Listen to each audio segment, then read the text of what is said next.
Good morning বন্ধুরা, কেমন আছো? আশা করছি সবাই ভালো আছে। আমিও ভালো আছি। এই যে কুনাল শুয়ে আছে। ওই তো আজকে ডাকলো উঠবে না, আজকে ওর স্কুল ছুটি মঙ্গলবার। তো এই যে বিরাস টিরাস করে নিচ্ছি। আর ঘরটার কিন্তু এখনো ঝাড় দেওয়া হয়নি। বিরাসটা আগে করে নিই, তারপরে এই যে ঝাঁটা হাতে নিয়েছি, তা আস্তে আস্তে ঝাড় দিচ্ছি। মানে ঘুমে থেকে উঠেই সাথে সাথে আমার বিরাস করতে হবে, বিরাসের কথা আমার ভোলা যাবে না, ভুললেই অসুবিধা। কেননা আমি কথা বলতে পারি না বিরাস ছাড়া, মানে বিরাস করে তারপর কথা বলবো।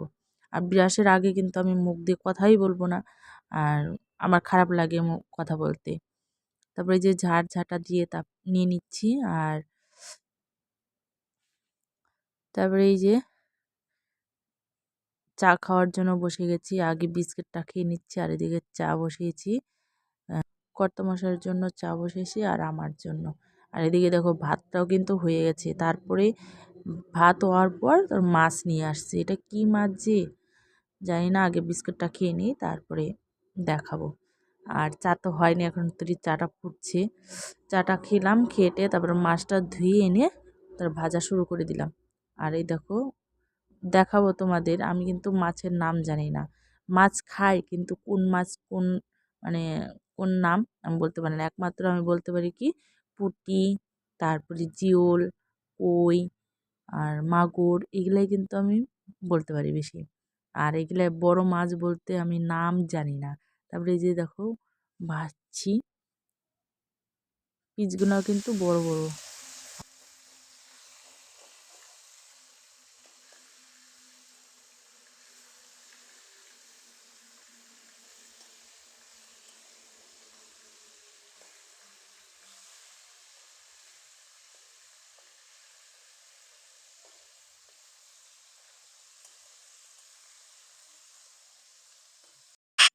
মাছের পিস সব উল্টিয়ে দিলাম। তারপরে দেখো মাছে যে তেল আনা হয়েছে, ওই তেল দিয়ে আলু আর বেগুন দিয়ে চচ্চড়ি করবো। এই যে মাছের তেলটা দেখো অনেকটাই আছে।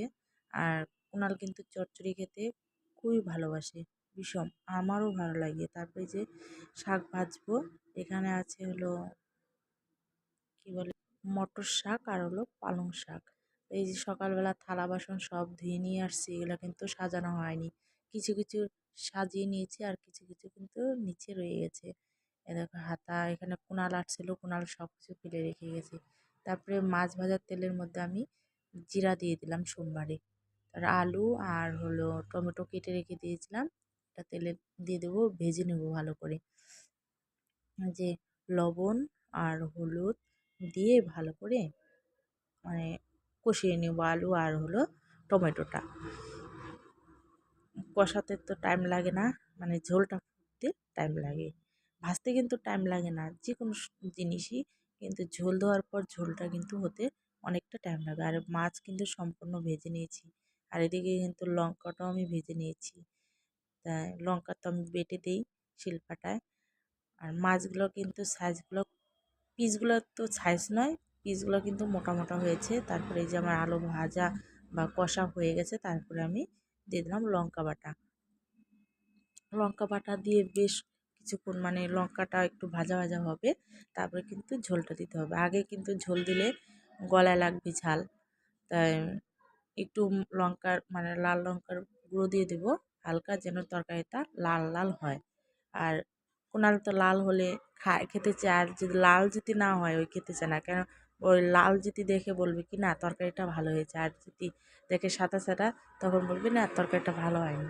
তো এই দিয়ে দেখো আমার গল্প করতে করতে এদিকে আলুটাও আমার কষানো হয়ে গেল। একটু লঙ্কার গুঁড়ো দিয়ে দিলাম, মানে সামান্য, যেন ঝাল ঝাল না হয়, এটা ঝাল হয় না লঙ্কার গুঁড়োটা, মানে হালকা একটু লঙ্কার গুঁড়ো দিয়ে দিলাম। দিয়ে আবার এটা কিন্তু একটু হালকা ভেজে নিচ্ছি। তারপরে এই যে জল, জল দিয়ে দিলাম, পরিমাণ মতো জল দিব যেন মাছ আর ঝোলে ঠিক হয়। তাই কুনালের বাবা তো ঝোল খেতে ভালোবাসে, ওনার জন্য একটু ঝোল ঝোল রাখতে হয়। এই যে ঝোলটা আর আলুটা ঠিক। তারপরে দিয়ে দিলাম ধনার গুঁড়ো একটু সামান্য। যে তার এই যদি চচ্চড়িটাও রয়ে গেছে। তারপরে এখনও আর হলো শাকও কাটবো। শাক কাটতে একটু দেরি হয় আমার, ঝুড়ি ঝুড়ি করে কাটতে পারি না। এই যে সব কিছু আমার রান্না বান্না হয়ে গেছে। এখানে আলু আর মাছের ঝোল, তারপরে এই যে বেগুন দিয়ে মাছের তেল আর মাছের মাথা দিয়ে একটু চচ্চড়ি করলাম। এই যে তারপরে এই যে শাকটাও ভেজে নিয়েছি। হ্যাঁ দেখো, শাকটা মনে হয় আমি এখনই খেয়ে নিই ভাত ছাড়াই। মানে আমার শাক এত ভালো লাগে তার বলার মতো নয়। তার গরম গরম হালকা একটু ন্যাকড়া দিয়ে ওভেনটা মুছে নিচ্ছি, যেন যখন মুছবো ঘরটর তখন যেন তাড়াতাড়ি হয়ে যায়। আর দেখবা ভাতের মাঠটার পড়লে কিন্তু ওগুলা উঠে যায়। আর দেখবা চা পড়লে কিন্তু চা সহজে উঠতে চায় না। আর চা তো সারা দিন হতেই থাকে, সকালে বিকালে রাত্রে, মানে 3-4 বার চা করতে হয়। তারপরে এই যে কালকে জামা কাপড়, মানে কুনালের যে জামা প্যান্ট, তারপরে আমার শাড়ি, এগুলো ধুয়ে দিয়েছিলাম। এগুলো শুকিয়ে গেছে, গুছানো হয়নি, এলোমেলো হয়ে আছে। তারপরে এই যে গুছানোর জন্য আমি নিয়ে আসলাম খাটে, গুছিয়ে রাখতে হবে। আর জানো কুনালের না একটা জামা, আর দিনে 2টা করে জামা লাগে। সকালে একটা পরবে, তারপরে চান টান করবে, তারপর আরেকটা পরবে। আর প্রাইভেট যদি থাকে মনে হয় আরেকটা পর, 3টা করে, আর 3-4টা করে জামা লাগে প্রতিদিন। আস্তে আস্তে ভাঁজ করে নিলাম, মানে অর্ধেকগুলো হইলো আর অর্ধেকটা রয়ে গেছে। তাই সময় তো লাগবে একটু, অনেকগুলো জামা আর কাপড় রয়েছে। কাপড়টা ভাঁজ করে নিয়েছি আমি। আর কুনালের জামা কাপড় ভাঁজ করতে একটু টাইম লাগে, অনেকগুলো জামা হয়।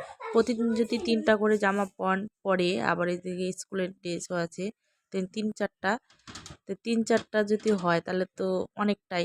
এখানে দেখো 8-9টা জামা প্যান্ট আছে এখানে। তারপরে এই যে চাল নিয়ে আসছিল, চাল ঢালতে হবে, চাল বস্তায় রয়ে গেছে।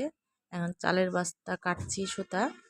আর দেখবা কি, চালের বস্তার সুতা কিন্তু ওঠাতে হেভি লাগে, মানে একদিকে টান দিলে কিন্তু ঘর ঘর করে উঠে যায়। আমার কাছে প্রচণ্ড ভালো লাগে।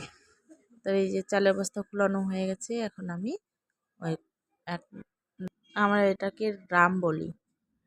তো এই যে দেখো চাল অল্প আছে, তারপরে আমি চালটা ঢেলে নিলাম আর কিছুটা বস্তায় রেখে দিলাম, ওটা ভর্তি হয়ে গেছে। আর 25 কেজি, আর ওটার মধ্যে আটেও মাত্র 18 কিলো ওই ড্রামটার মধ্যে। তারপরে আমি কিন্তু আস্তে আস্তে, ওই নোংরা পড়েছিল, অনেকগুলো চালও পড়ে গেছিলো, তার চাল টাল গুছিয়ে নিলাম। তারপরে এই যে শোকেসটা মুছে দিচ্ছি। আর শোকেসের এখানে সিঁদুর রাখা হয় তো, মানে সিঁদুর দেওয়ার সময় অনেকটা সিঁদুর পড়ে গেছে, আমি কিন্তু এদিকে মুছে নিচ্ছি শ্যাম্পু দিয়ে। আর কুনাল প্রচণ্ড নোংরা করে ঘর বাড়ি, কি আর বলবো, নোংরা করে। আর এদিকে আমার মুছতে হয়। তারপর আমি ঘরটার মুছবো, মানে অনেকটাই দেরি হয়ে গেছে আজকে। তাই যে ঘর মুছে নিচ্ছি, বালতিতে করে জল নিচ্ছি আর ন্যাকড়া দিয়ে ঘরটা মুছছি। আমি কিন্তু আজকে মোছারটা দিয়ে মুছছি না। আর মোছারটা দিয়ে মুছলে কিন্তু নোংরা যায় না, আর হাত দিয়ে কিন্তু মুছলে অনেকটা নোংরা যায়। আর আমি বসে মুছতে পারি না, আমি হামাগুড়ি দিয়ে আমি ঘর মুছছি। আর বসে আমি পারি না, কেননা মনে হয় তুমটা বেড়েই যায় নাকি। আর এদিকে খেয়ে নিয়েছি, আরও বসতে পারছি না, হামাগুড়ি দিয়েই তারপর কাজটা করছি। বলি যে ঘর আমি আজকে মুছবো না। আর কুনাল তো চান করলেই ঘরটা আমার মুছতে হবে, চান করে সোজাসুজি প্যান্ট পরেই চলে আসে ঘরে, তার ঘর তো মুছতেই হবে। আর এদিকে দেখো কুনাল কি খাচ্ছে। বিশাল দে তো আমাকে, কি খাচ্ছিস তুই? দে না অল্প আমাকে। দেখ বাইর কত বুদ্ধি। না তুমি খাও, তুমি খাও। আমি তো খাই, দাও। বদমাশি করিস না, আসো না, আসো।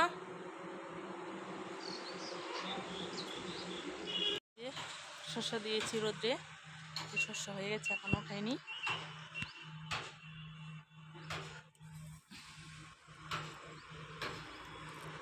হয়ে গেছে আজকে রোদ। কালকে শস্য এনেছিল, কালকে এক রোদ দিয়েছি, আজকে আরেক রোদ, 2 রোদ দিয়েও তুলে রাখবো বস্তা।